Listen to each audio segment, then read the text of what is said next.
Yes! Okay, one day we worked on transitions. We talked a lot about the defensive work. I want to see that.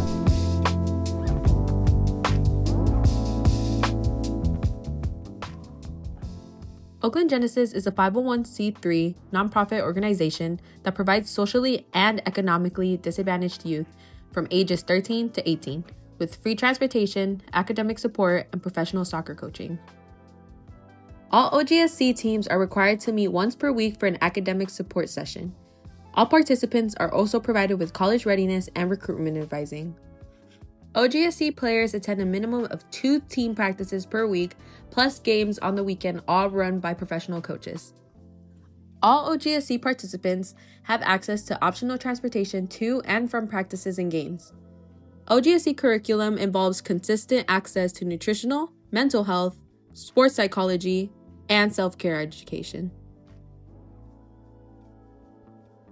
My name is Hillary, and I'm a junior at Life Academy. I joined at the end of my 8th grade soccer season at school, so it's been like about 3 years now.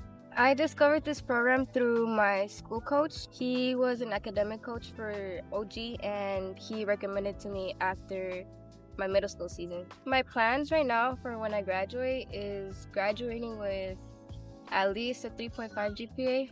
And after high school, I'm aiming to attend a 4-year university.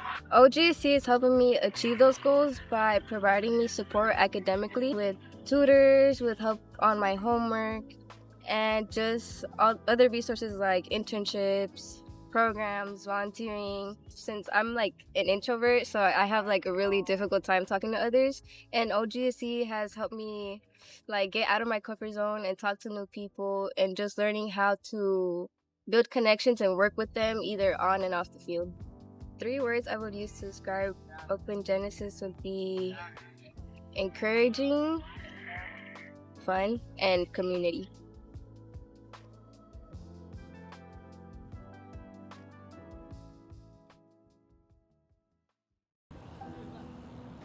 What if I told you 3 years ago this was a part of the blade? How would you feel if you knew that children were scared to play outside and families' lives were endangered as they walked to school, to the store, or simply to the park? My name is Gianna Tran. I work at East Bay Asian Youth Center, or EBAC. I'm the Deputy Executive Director, and I supervise a team of life coaches working with young people that are at risk for sexual exploitation and trafficking. My name is David Kakisuba. I work as the Executive Director of the East Bay Asian Youth Center. I first was aware, I would say,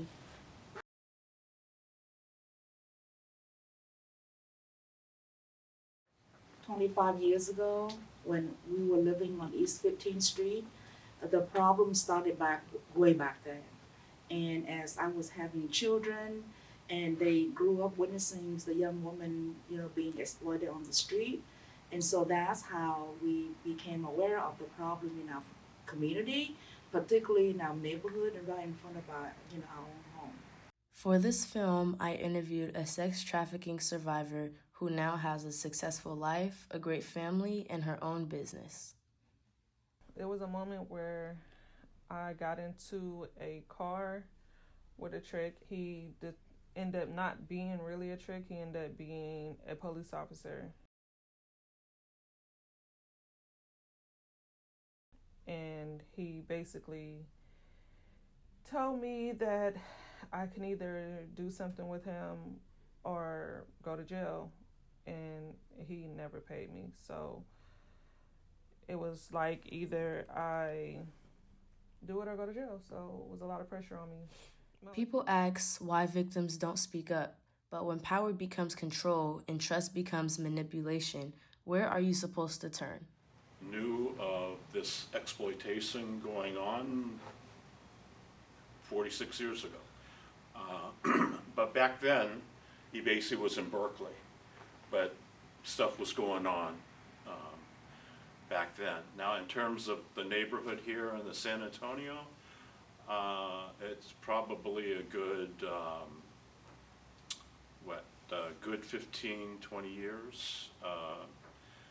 And it's because it's just out here in our neighborhood, not far from our office, not far from our schools at Roosevelt Middle School or Garfield Elementary or Franklin Elementary, but it's right there on International Boulevard, and to see it every single day. So we should have life coaching and mentoring program beginning in middle school, so that young women that we feel are being at risk will be, will be supported.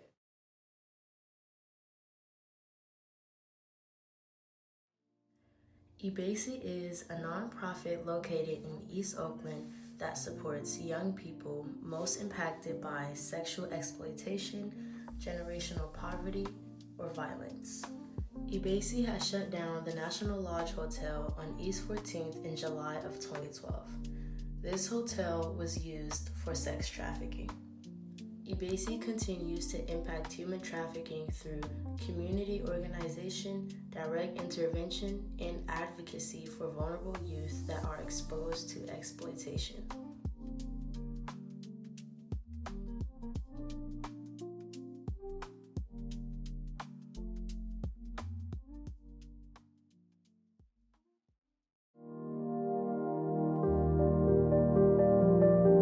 Breaking news is out of Oakland, where a student was shot in a bathroom at Oakland Skyline High School this afternoon. School shooting in Oakland happened just a few hours ago at Skyline High.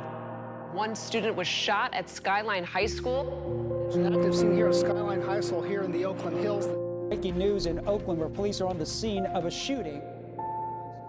Frightening moments at Skyline High School in Oakland. Gunfire on campus in the middle of the day.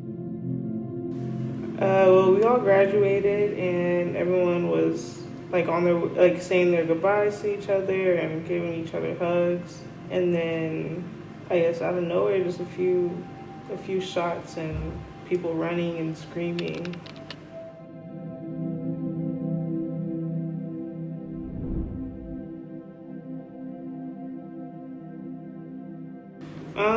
I just wanted to make sure my family was okay, my friends were okay, because I was already kind of down the hill while I was leaving from down the hill, and then hearing people run and scream. My friends are still up the hill, their family were up the hill still, so it was just scary.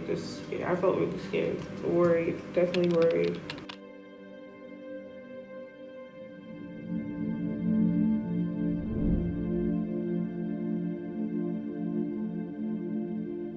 And then hearing that people were actually in the hospital because they got shot was kind of sad, but I think I just moved on about my day.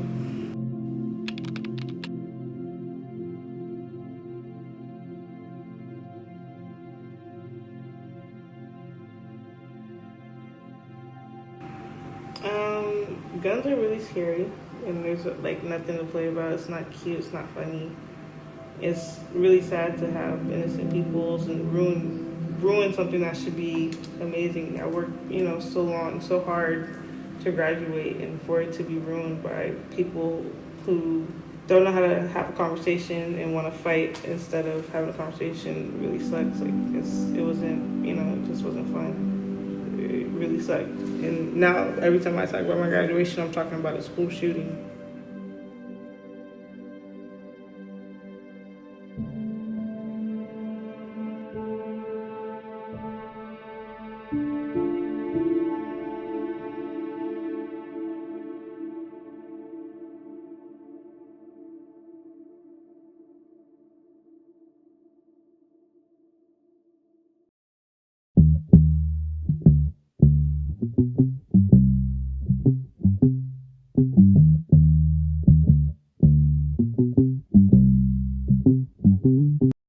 The United States continues to struggle with a severe homelessness crisis. One major cause is the shortage of affordable housing, making it difficult for many people to secure stable living conditions. As housing costs continue to rise, more communities across the United States are experiencing housing insecurity. Urban, rural, and suburban areas are all being affected by the growing lack of affordable housing. Research shows that rising housing costs and low incomes are closely connected to homelessness. According to the U.S. Government Accountability Office, when the average rent in a community increases by $100, homelessness can rise by about 9%. Behind these statistics are real people and communities affected by the housing crisis. When I was 4 years old, at some point, we were homeless, and we had to stay with our grandma for a little while, but eventually she kicked us out. And my mom found programs for us to stay in, and but eventually I got diagnosed with lupus, so my mom was barely in the program, so she kind of got kicked out. So she was staying with me in the hospital, and the family got separated, and things happened. It changed my point of view in a lot of things.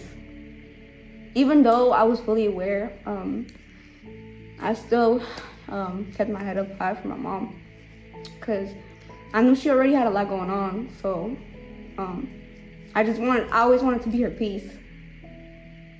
So it was kind of difficult, trying to keep my cool while my mom was suffering in silence.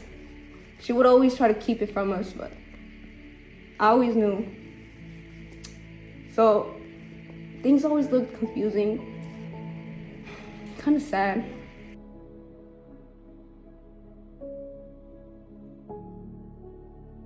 Most people are one paycheck away from being unhoused.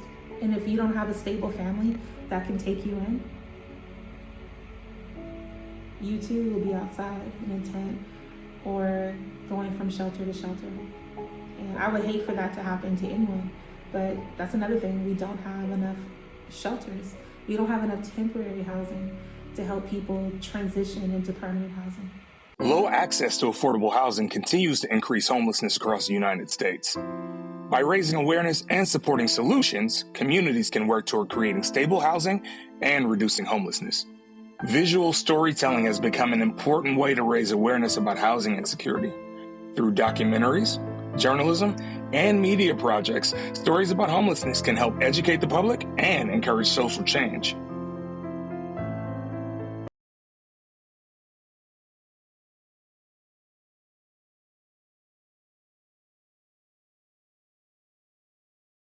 I have a pleasure of meeting today.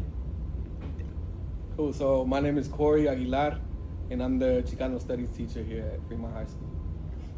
What are some ways you help students struggling or people with affordable housing? Like, what are some resources you can provide them with? Yeah. So part of just kind of my professional background, I did a lot of case management with young people here in Oakland, and just given our current circumstances, especially since COVID, there's been a huge increase in youth homelessness as well as adults, right? But my job, or part of my job as a case manager, was just getting folks the resources that they need, including housing, and then kind of give you a snapshot of what that might look like. Is really just connecting people to organizations that offer these resources, whether it's emergency housing, temporary housing, or permanent housing.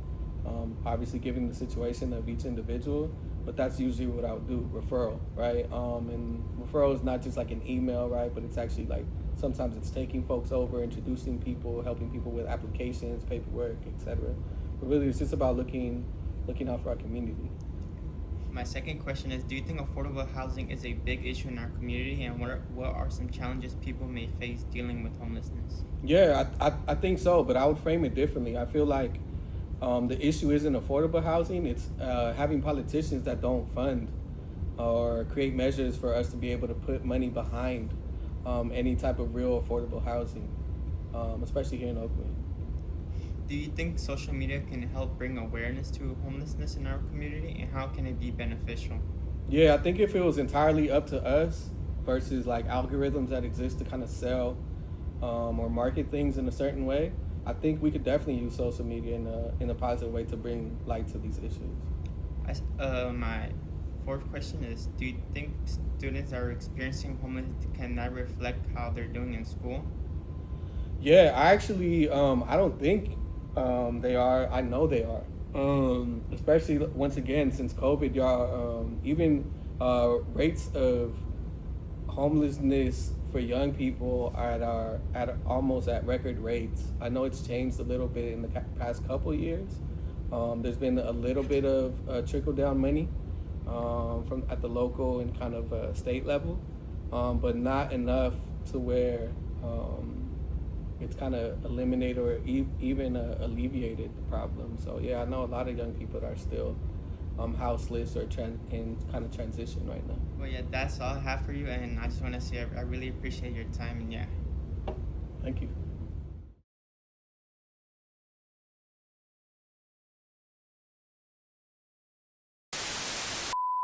Law also invalidates driver's licenses and birth certificates, gender markering on his body.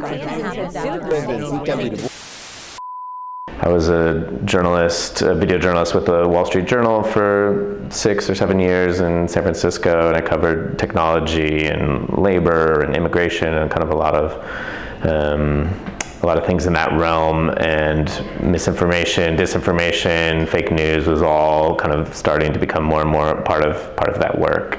You see that people have less trust in journalists, have less trust in news, and it all gets flattened. You know, if you're just scrolling through a social feed, it all looks the same. You can't quite tell. And increasingly, the people who are delivering the news aren't the journalists themselves, but they're content creators, and they're aggregating the news. And so all you can do is sort of find people that you trust and hope that they're gonna, you know, report on things ethically. But I think increasingly as there's just this flood of content, it all kind of looks the same. It's all catching your eyes in different ways.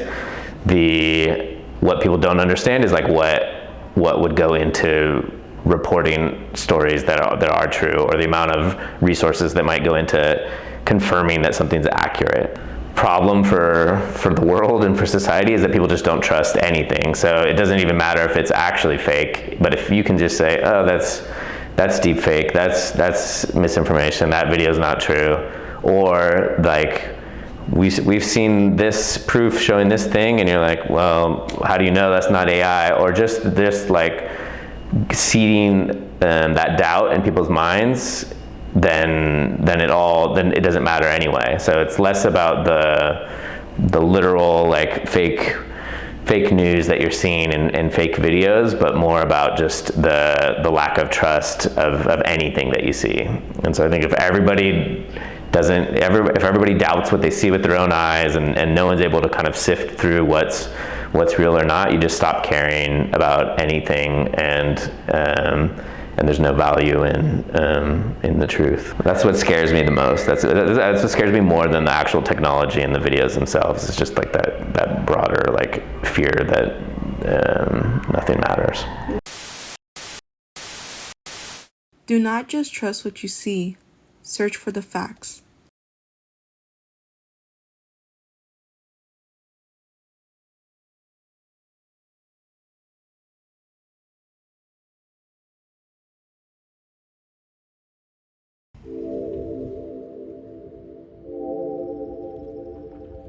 My name is Sophia Sanchez, and when I was 12 years old, I got diagnosed with scoliosis, but I got diagnosed with scoliosis so late into my curvage developing that I needed immediate surgery.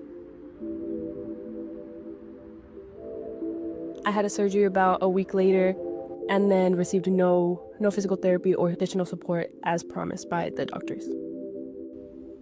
So the process took about a week to get me admitted into the surgery room, and then about 3 days till I was discharged. I had my surgery on the 18th, and throughout those 3 months, I didn't receive any physical therapy, any brace support, anything that was supposed to come up with the surgery. I also didn't receive any post appointments.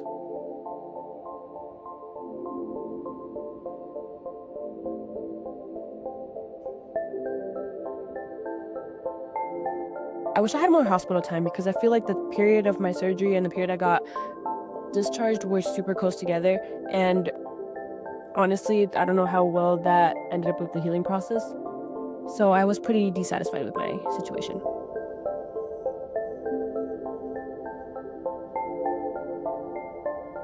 We had pretty bad health care, so we ended up having to take out a loan or like a grant to cover my surgery.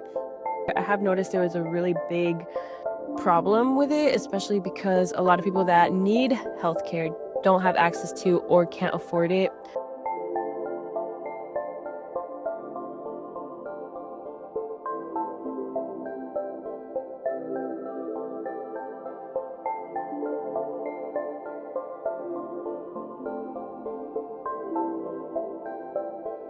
I think that we should start by funding the hospitals more or increasing the number of nurses and doctors in the hospitals, especially because they're really understaffed and really overworked.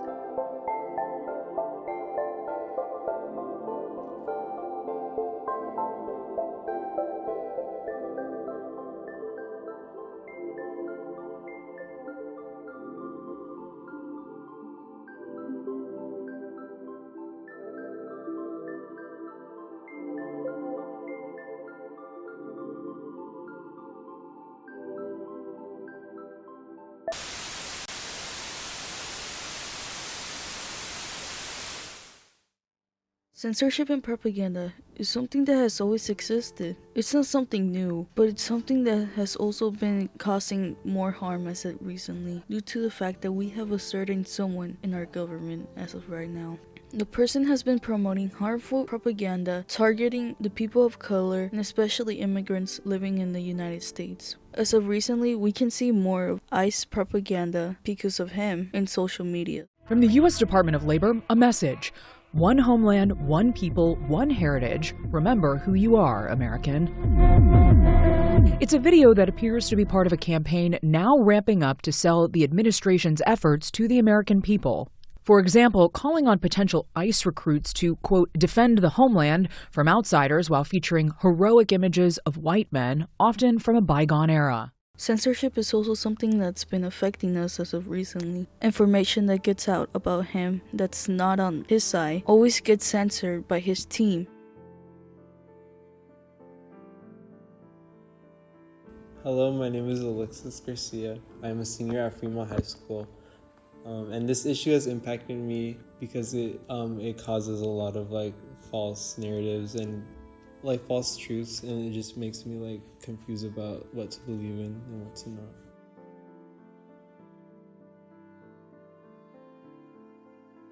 I started becoming more aware of this issue because of being present online.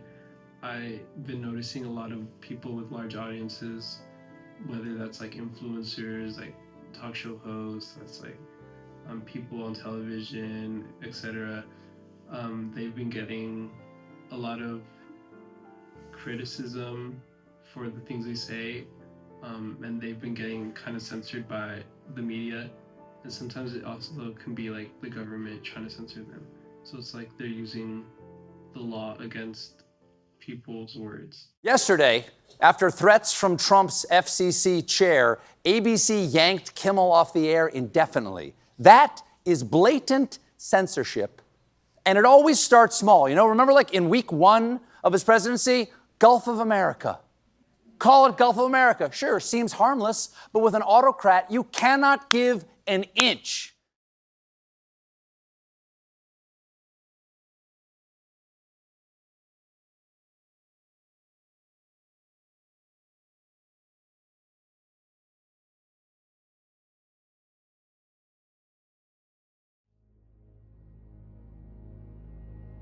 Te vienes pensando que vas a venir por un año o dos, pero el tiempo pasa y sigues aquí.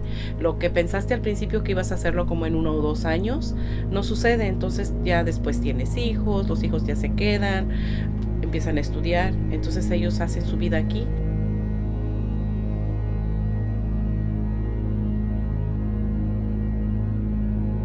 When I was little, right, and I came to the U.S., one of the big things is that I had to learn English.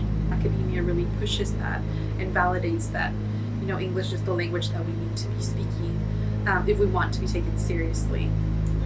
That has changed the way that I'm able to communicate, right? And even communicate with my parents, because my parents primarily speak Spanish.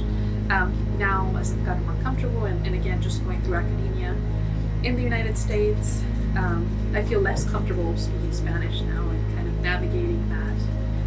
A language that was so comfortable for me before, and kind of trading it over into English.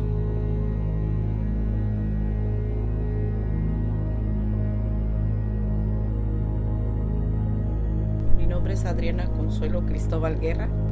Número de seguro es muy difícil agarrar un buen trabajo. Ayudaba a una persona trabajando en una tienda que igual no tenía ni prestaciones, a veces me decía puedes trabajar hoy o puedes trabajar mañana, o sea no era un trabajo seguro, no era algo, y la señora misma, a pesar de que era de mi propio país, la señora siempre me decía yo voy a conseguir una persona que tenga seguro social. Yo le decía está bien, puedes conseguirla. Aunque yo hacía muchas cosas en ese trabajo, no se me valoraba lo que era mi trabajo. O sea, ella siempre me mencionaba que yo no tenía un número de seguro, que yo siempre ella necesitaba una persona que tuviera seguro. Entonces siento que ahí nuestra misma gente nos margina, nos hace sentir menos. Porque ella ya tiene el gusto de tener papeles, ella ya es una persona legal. Entonces a veces las mismas personas de nuestro país, de nuestros latinos, ya sea de El Salvador, de México, de donde sea, ellos mismos te hacen sentir mal porque tú no tienes papeles, porque tú no tienes un seguro social. Oppression can look like the lack of rights or the lack of being able to do things right. Things such as exciting us and getting a license or getting an ID. Stop systematic racism one step at a time. Speak out against injustice.